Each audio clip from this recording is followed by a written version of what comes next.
Top magsugal, ipon ko wala na. Isa din akong sugalero dati. Na-addict ako sa loto, color game, at kung ano-ano pa. Kaya alam na alam ko ang feeling ng malulong sa sugal. At hanggang ngayon may uhaw pa rin ako sa sugal pero naawat ko pa rin ang sarili ko. Paano? The only way to stop is just a one time na isang biglaang desisyon lang. As in, isigaw mo sa sarili mo na, ayoko na. That's it.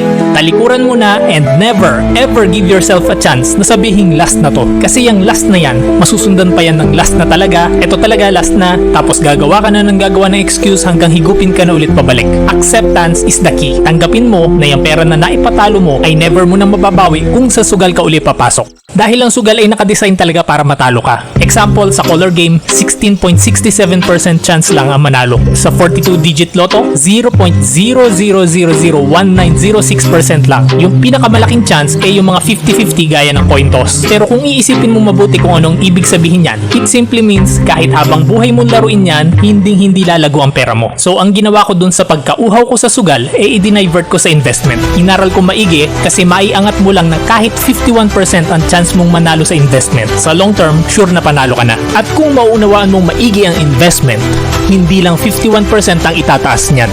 Higit pa dyan. So stop gambling, start investing. Mr. Dekdek Internet Cafe, ang pinaka-affordable na computer shop